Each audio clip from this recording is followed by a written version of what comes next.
And that's not what I wanted to do. This is what I want to do.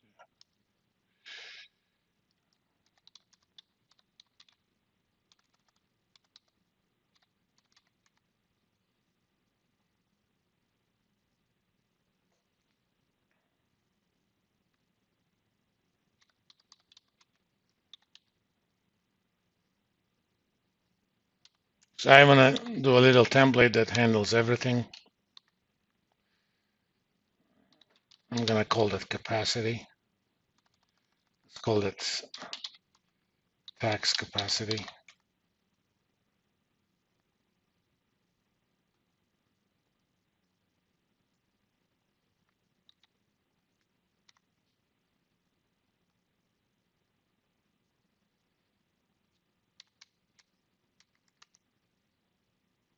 And call this makers.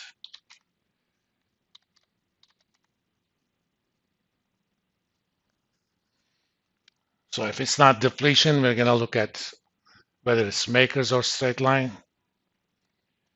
And let's see.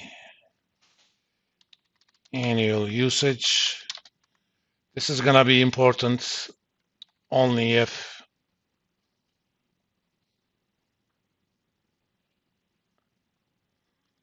it's depleted. Depreciation.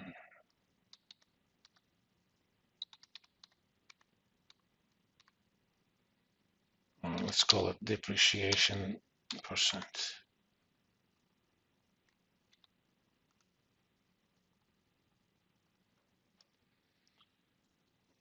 All right. So let's name these. I'm going to call this asset cost. I'm going to call this is makers. Tax life is depletion, is deplete. And let's call this tax cap. I'm going to keep referring to those. And when you copy and paste formulas and you want to refer to the same ones, it's a good idea to name them. So let's do this. First, let's handle the case where, let me make this a bit bigger.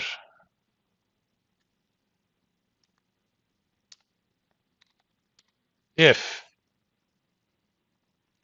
is deplete. So if you're using depletion, when you write an if statement, it has three arguments. The first argument is a logical test. It either returns true or not. If it is true, you're going to do what the second argument tells you. If it is false, you're going to do what the third argument is going to tell you. So if it is true, then I'm going to take the annual percentage, annual usage that year. Actually, let me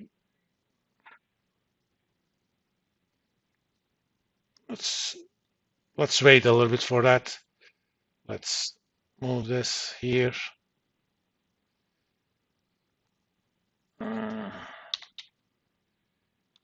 Let's call this remaining capacity.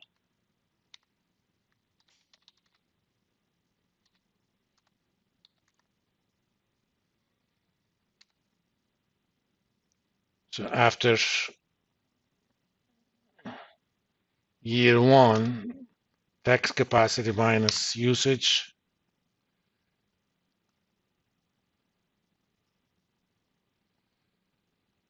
After that, if what remains is greater than zero, whatever that remains minus what I used that year, otherwise zero.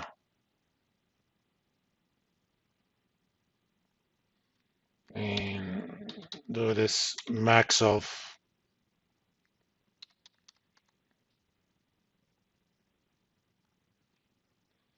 No, that's not what I want. We're just going to copy those. For example, if I use 50,000,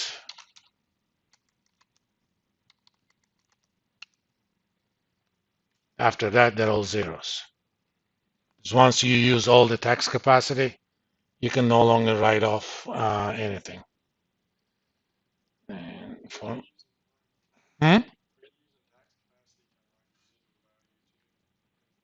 think of that as this is a truck. For tax purposes, it has 100,000 miles limit. So think of that as tax capacity.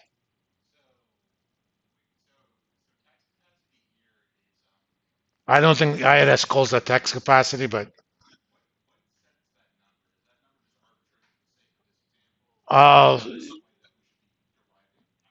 no, a company can, if they're using depletion for that asset, they could say this is the useful life of the asset in terms of usage. So if it's a truck, 100,000 miles.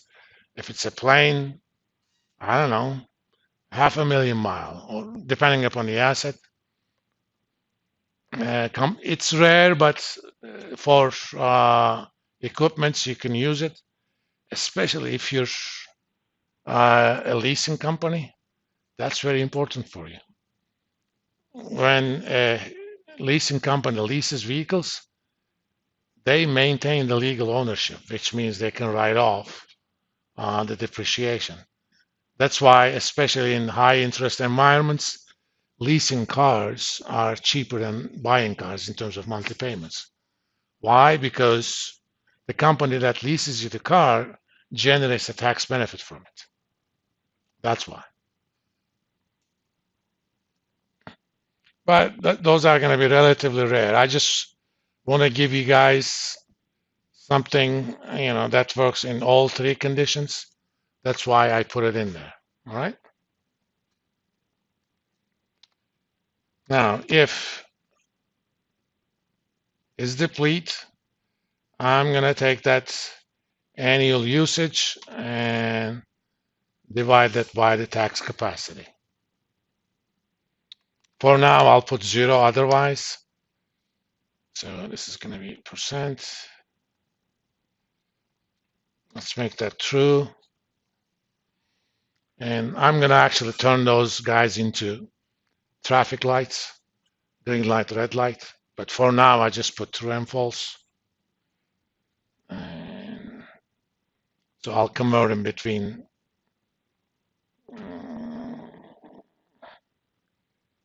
Let's do this. If we'll change that later. All right. Now, alternatively,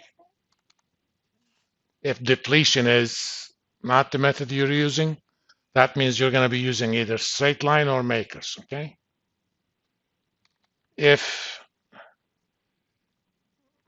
equals false, or we could have called it a straight line, then all you have to do is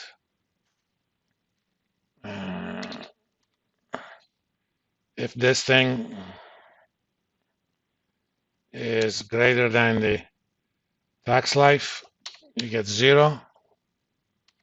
Otherwise, you get the cost of asset divided by tax life. And close that if. And for now, I'll just put a 0 for that case. So let's make this false. And let's make that false as well.